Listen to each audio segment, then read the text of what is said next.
8 मई पहला पाठ प्रेरित चरित्र अध्याय 13 पद संख्या 14 43 से 52 तक। पौलुस और बरनबास पेरगे से आगे बढ़कर पिसिदिया के अंताकिया पहुँचे। वे विश्राम के दिन सभागृह में जाकर बैठ गए। सभा के विसर्जन के बाद बहुत सी यहूदी और भक्त नवदीक्षित पौलुस और बरनबास के पीछे हो लिए। पौलुस और बरनबास ने उनसे बात की और आग्रह किया कि वे ईश्वर की कृपा में दृढ़ बने रहें।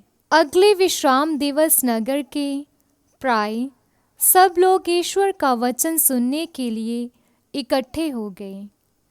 यहूदी इतनी बड़ी भीड़ देखकर ईर्ष्या से जल रहे थे और पौलुस की निंदा करते हुए उसकी बातों का खंडन करते रहे। पौलुस और बरनबास ने निडर होकर कहा, ये आवश्यक है कि पहले आप लोगों को ईश्वर का वचन सुनाया जाए, परंतु आप लोग इसे अस्वीकार करते हैं और अपने को अनंत जीवन के योग्य नहीं समझते। इसलिए हम और गैर यहूदियों के पास जाते हैं। प्रभु ने हमें ये आदेश दिया है, मैंने तुम्हें राष्ट्रों की ज्योति बना दिया है, जिससे तुम्हारे द्वारा मुक्ति का संदेश पृथ्वी के सीमांतों तक फैल जाए। गैर यहूदी ये सुनकर आनंदित हो गए और ईश्वर के वचन की स्तुति करते रहे। जितने लोग अनंत जीवन के लिए चुने गए थे, उन्होंने विश्वास किया और सारे प्रदेश में प्रभु का वचन फैल गया। किंतु यहूदियों ने प्रतिश्रेष्ठ भक्त महिलाओं तथा नगर के नेताओं को उभाड़ा। पौलुस और बरनबास के विरुद्ध उपद्रव खड़ा कर दिया और उन्हें अपने इलाके से निकाल दिया। पौलुस और बरनबास उन्हें चेतावनी देने के लिए अपने पैरों की धूल झाड़कर इकोनियम चले गए। शिष्य आनंद और पवित्र आत्मा से परिपूर्ण थे। ये प्रभु की वाणी है। ईश्वर को धन्यवाद। भजन अनुवाक्य। हम उसकी प्रजा, उसके चरागाह की भेड़ें हैं।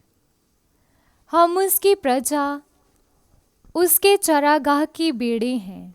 समस्त पृथ्वी प्रभु की स्तुति करो, आनंद के साथ प्रभु की सेवा करो। उल्लास के गीत गाते हुए उसके सामने उपस्थित हो। अनुवाक्य। हम उसकी प्रजा, उसके चारागाह की भेड़ें हैं। ये जान लो कि प्रभु ही ईश्वर है, उसी ने हमें बनाया है, हम उसी के हैं। हम उसकी प्रजा, उसके चरागाह की भेड़ें हैं। अनुवाक्य। हम उसकी प्रजा, उसके चारागाह की भेड़ें हैं। ईश्वर कितना भला है, उसका प्रेम चिरस्थायी है, उसकी सत्य प्रतिज्ञता युगानुयुग बनी रहती है। अनुवाक्य। हम उसकी प्रजा, उसके चारागाह की भेड़ें हैं। दूसरा पाठ प्रकाशना ग्रंथ अध्याय 7 पद संख्या 9 14 से 17। इसके बाद मैंने सभी राष्ट्रों, वंशों, प्रजातियों और भाषाओं का एक ऐसा विशाल जनसमूह देखा जिसकी गिनती कोई भी नहीं कर सकता। वह उजले वस्त्र पहने तथा हाथ में खजूर की डालियां लिए सिंहासन तथा मेमने के सामने खड़े थे। मैंने उत्तर दिया, महोदय, आप ही जानते हैं। और उसने मुझसे कहा, ये वह लोग हैं जो महासंकट से निकल कर आए हैं। इन्होंने मेमने के रक्त में अपने वस्त्र धोकर उजले कर लिए हैं, इसलिए ये ईश्वर के सिंहासन के सामने खड़े रहते और दिन रात उसके मंदिर में उसकी सेवा करते हैं। वह जो सिंहासन पर विराजमान है इनके साथ निवास करेगा। इन्हें फिर कभी ना तो भूख लगेगी और ना प्यास।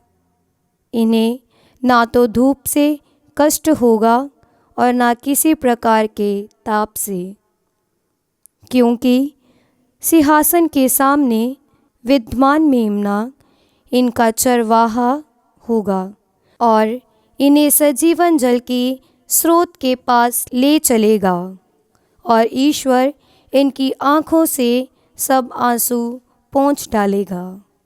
ये प्रभु की वाणी है। ईश्वर को धन्यवाद। जय घोष। हालेलुया। अनुवाक्य। हालेलुया। प्रभु ने कहा, भला गडेरिया मैं हूँ, मैं अपनी भेड़ों को जानता हूँ और मेरी भेड़ें मुझे जानती हैं। अनुवाक्य। हालेलुया।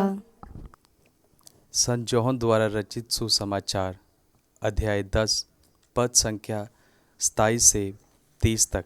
मेरी भेड़ें मेरी आवाज़ पहचानती है, मैं उन्हें जानता हूँ और वह मेरा अनुसरण करती है। मैं उन्हें आनंद जीवन प्रदान करता हूँ, उनका कभी सर्वनाश नहीं होगा और उन्हें मुझसे कोई नहीं छीन सकेगा।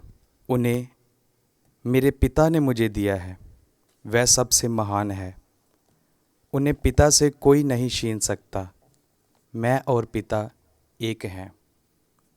यह प्रभु का सुसमाचार है। क्रिस्त की जय।